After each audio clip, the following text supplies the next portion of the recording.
Hello guys. Sorry, I'm just fixing my hair real quick.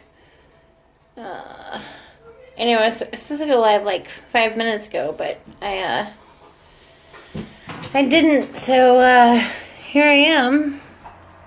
Hey Kathy. Hi sweetie. Hey Diva. Hi love. I know you've been calling me. I know you have. And I'm sorry I haven't picked up your calls. I've been it's just been,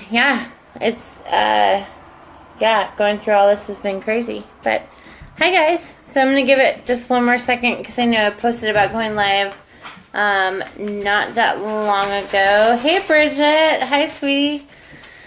I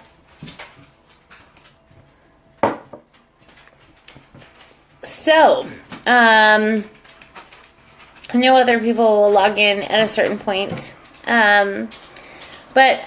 So update number, I don't even know what. I hear my son running down to Ethan. What are you doing? He's not here yet. No, if you want to come say hi, I'm alive right now. Are you putting on your computer? No, it's on my phone. Do you want to say hi? Say hi. Hello. Okay, go. Go. Give me that heads. Yeah, just saying, yeah, nut heads is good. So, guys, crazy stuff. Hey Megan and Tyler and whoever else is watching. We have, God, there's so much to say. We actually got to a place where we have some friends. We're staying with some friends right now, which is awesome. And we are incredibly grateful for the friends that we are staying with right now. Because we would have been sleeping either in the van or in a tent and God knows where. Hey Joey. Hi sweetie. Sorry, it is hot where I'm at right now, so I am just doing this because it's freaking hot right now. But we're staying with friends, so that's good. We got into a place where we could stay with friends for a little bit, but it definitely, we still have a lot on our plate right now, and you guys, this whole experience has been crazy. We are very lucky to have a place where we can stay right now. And the people that we are staying with have been amazing. And I am not going to talk about who those people are because that is for their anonymity. But I did want to just kind of talk about a little bit, and I have my phone propped up on my computer, so and I have comments coming up, so hopefully you guys can see me and hear me and whatnot. And I don't know how long my phone will last, but this whole thing has been crazy, you guys. I hope. Hi Brittany and Kira. Hi guys. So I hope you guys have been watching my videos because I'm going to be continuing to post them and posting them on YouTube as well. I posted earlier about my YouTube channel and I made that public. So feel free to share that with any of your friends or, whatever. But we have been really lucky. Hi Kylie. Hi sweetie. We've been really lucky to have some friends recently reach out to us and say hey, we want to help you and so on and so forth, and so that's been amazing. That doesn't change the fact that we still need help with things like groceries and gas and stuff like that. We do absolutely still need help with that. Where we're at now, we went and applied for benefits here. But we have to wait until Tuesday until we get them. But I have to go back to Portland on Monday to get the rest of our stuff. And I don't know how I'm going to do that right now. So if any of you can help us, that would be awesome. But that's not what this video is about. I wanted to update you guys on our situation, obviously. But hey, Amy. Hi, sweetie. and Stacy and Hi, Sophia. I wanted to update you guys on our situation and then also the experiences that Ethan and I have had since, this all went down. And I think the last live I did was like 4 days ago. I can't remember how many days ago it was. But hi, Christina. I wanted to update you guys on the last live that I did and what's happened since then. So we were in Washington, and we were trying to, get help in Washington and stuff like that. And the problem in Washington was that they told us that they had the various charities that could help us were waiting for some kind of contract, some kind of bureaucratic contract to be signed. And they had no idea when that was going to happen. So it was just a waiting game. And then in addition to that being a waiting game, they were like, okay, well, the contract could be signed any day, but then we only take the most vulnerable people. So if you don't call by this time on this day and the contract's signed, then you might still be vulnerable, but we wouldn't know. And the charities that we were working with in Washington were giving us a deadline of like every 14 days, call in, so on and so forth. Mommy, What, babe? I'm gonna What? I'm live right now. Leave me alone. Okay. Not right now. Okay, because I'm live right now. Okay? Just breathe. Okay? I'm just saying. I know. Hi, Brittany. Hi, sweetie. So the various charities did not have funding, and the contract could be signed any day, but I'm probably repeating myself right now.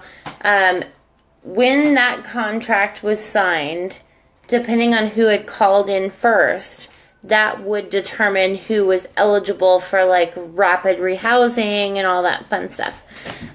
In the meantime, we were staying in campsites. We were staying in all kinds of crazy places. Well, not crazy places, but just campsites and stuff like that. Hi, Rich. So it was really hard, you guys. It was really hard to stay in campsites. I'm not going to lie. Ethan is 10, and staying in campsites, like we have a tent. We had a friend who gave us a tent. We have a friend who gave us a camping stove. We had somebody who gave us a cooler, and all that stuff was great. But the thing that I don't think most people realize is that camping sites, for the most part, are up for people who are vacationing. And so for people who are in the position that we were in, it can be very hard to find a campsite. And then you're kind of at the I don't know, you are at this place where if somebody doesn't like you or if somebody gets mad at you, you don't know what's going to happen. And that happened to us twice at campsites, which was crazy. And so we had all that happen, and sorry guys, I'm just trying to think through my head of this whole experience. So we had all that happen, and sleeping on the ground of a tent, you guys, in case you don't know, is really not fun. And even if you go to like Big Five or something like that and you buy a pad for the bottom of your tent, it still sucks. Like, it sucks to the nth degree. So that's just kind of like a revelation. I feel like I've talked about that in my previous live videos. But one of the other things I wanted to talk about tonight, and I had a conversation with a friend a couple days ago because I went back to Portland to pick up some of my stuff from our apartment. We had a conversation with our property management company, and they had said that we only had from 1 p.m. to 3 p.m. to come pick up our stuff on a certain day. And then I had kind of fought that, and then they said, I guess they said, oh, well, now you have from 9 to 5, but I had no way of knowing that because they didn't call me, they didn't contact me or anything. So I got out there at 1 o'clock on the day that I was supposed to pick our stuff up, and was out there until about 5. And then they said, you can have one more day. So we are going to be out there on Monday to pick up, or I'm going to be out there at least on Monday to pick up the rest of our stuff. But it was crazy. And sorry, I have like messages going off right now. So we still have a lot of stuff in our apartment that we need to pick up. And so that stuff is all crazy, and I'm trying to think of all the stuff. Let's see. So talking about campsites and staying in campsites and going to pick up stuff from our apartment and being in a place that's where people are very loving and very generous, but it's not yours, and you just, you want to be careful and make sure that you are doing all the right things. Okay, I remember what I was going to talk about. So one of the things I wanted to talk to you guys about is since this whole thing started, right? So we lost our apartment on July 10th. And you guys can share this video if you want. Like, feel free to invite people to watch this if you want to. I don't know how many people are still watching this. I think that kind of cut off. But feel free to share it. I don't know if I made it available to be public. But feel free to share it. One of the things that was really, just lost my train of thought. So much fun.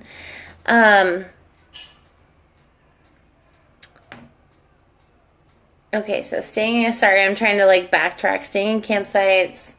No, I know what it was. So a lot of people have offered to help, right? People have offered to help us. Hi, Leona. Hi, Speedy.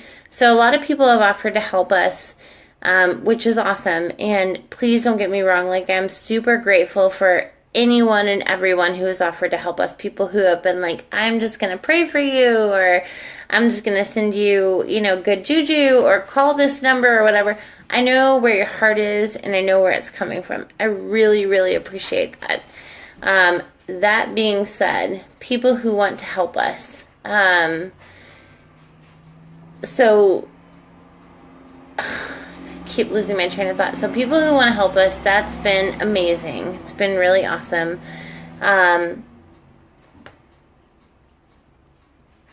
But what I've noticed is the people who have a lot give a little, and the people who have a little give a lot. And that has really blown me away, you guys, to be completely honest with you. Hi, Kristen. I did not expect that. I thought that the people who had a lot would really help us, and would understand that this kind of situation could happen to anybody. It totally could. It could happen to anyone. But that was not what I ran into. In fact, what I ran into is the people who had a lot actually were much more judgy and more like condescending and like, you should do this. You guys, give me 1 second. I'll be right back. 1 second. No.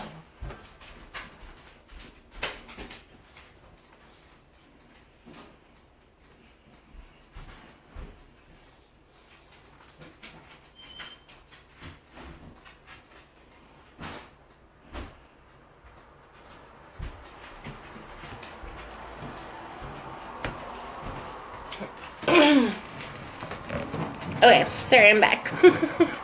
Had to deal with the dog. But the people who were had a lot were much more condescending and much more judgy about our position and where we were and so on and so forth. And the people who had a little, who didn't really have a lot to offer, like didn't have much, were like, I am going to give you as much as I possibly can.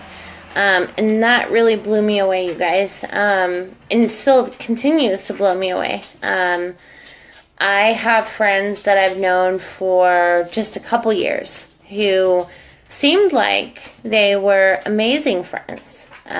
People I've met through business networking, people I've met through, our kids know each other and stuff like that. And these were the same people, or have been the same people, who haven't even messaged me or checked in on us. And then I have people I've known for 30 years, 20 years, whatever it might be, who are like, are you okay? And they don't have a lot. Some of our friends don't have a lot, but they will give as much as they possibly can.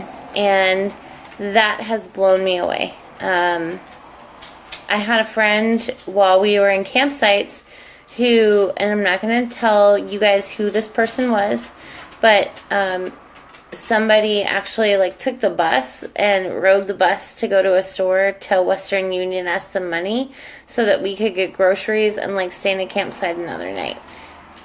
She didn't have a car, or an easy way to get there. She had a little, but she gave a lot.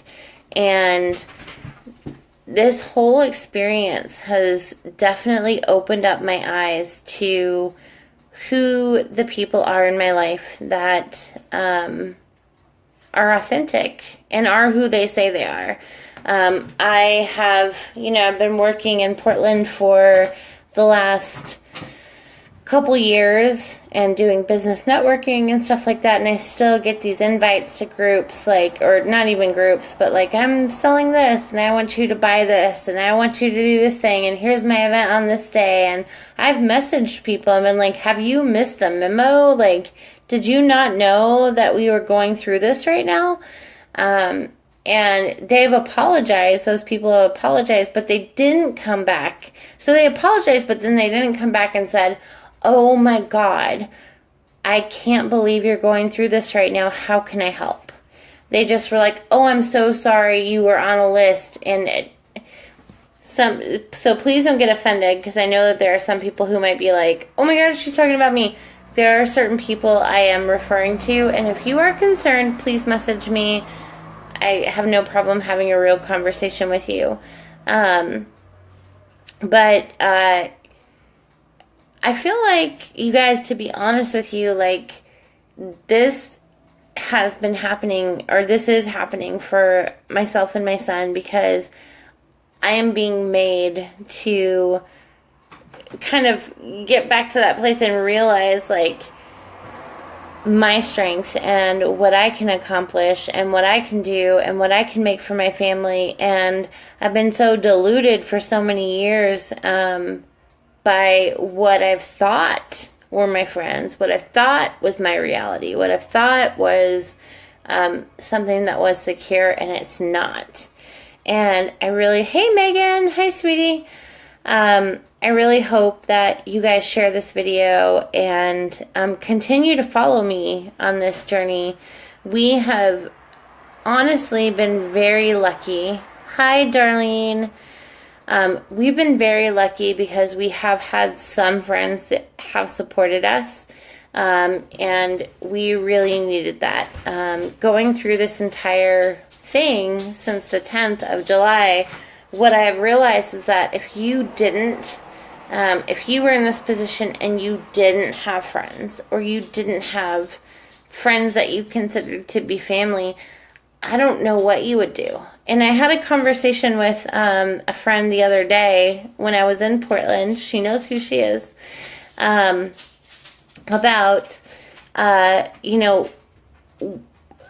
Jesus, what would you do? And how it makes sense how people who get into these positions, and not necessarily by any fault of their own, right?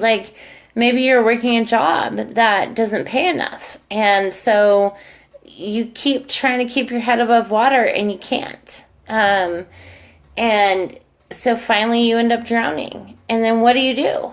And then if you don't have any friends, I have much more sympathy and compassion, you guys, now for people who are on the side of a freeway off ramp or a freeway on ramp or a corner street who are like, please help me.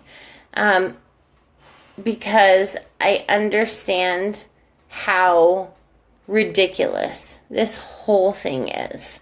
And I don't know how many of you guys really understand that. And I feel like I'm being made to go through this in a way because I have lessons to learn myself. But I also feel like, hi, Senya. I also feel like I'm being made to go through it because the people in my life, in my circle, like the people who are connected to me, are also made to learn lessons from this right now, too. Because I know that there are so many people in my life who would be like, Tiffany would never be in this position. And I never thought I would be either. I absolutely never thought I would be in this position either. But there's a lot of things that contribute to it. There's a lot of things that get you there. There's a lot of things that, it's just one thing can go wrong or two things go wrong. And then what do? And especially when you don't have any family or anything like that, I can tell you guys honestly, going through this, that was probably one of my biggest fears and also one of my biggest, okay, well, we just figure it out, because we had, I don't have any family. My older sister is uber religious. I don't talk to her because I can't handle that.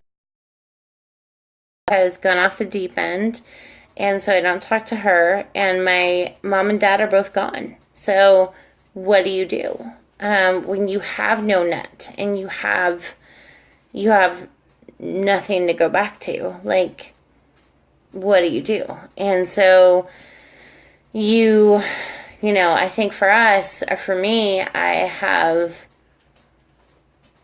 swallowed my pride in a million different ways, and I am so grateful for each and every single person who has helped us, who has said, we will be there for you, whatever that means. Somebody who's given us a tent or a camping stove, somebody who has opened a space for us to sleep and stay there, somebody who has sent us money for groceries. At the same time, I have, like I was saying earlier, I have realized that there are a lot of people that I know who are very judgmental. And the conversation that I had with a friend the other day was that those people are very scared of the fact that this could be their reality very soon.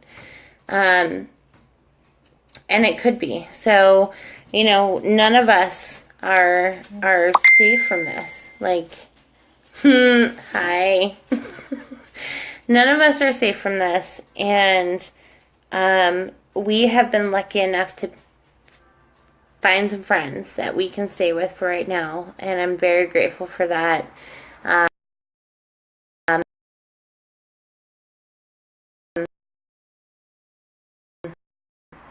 We still need help. We still need help. Groceries.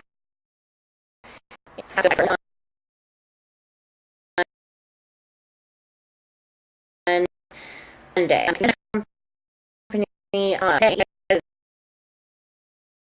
It's like tripping, right? I'm not sure. On Saturday to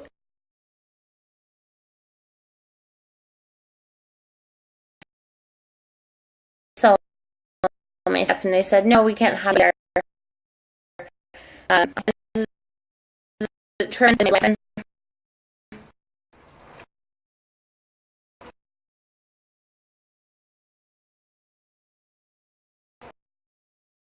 You guys tell me there's 5 people. Tell me if it's all right, so I'm going to finish this slide. I think this is messing up, so I'm trying to read it.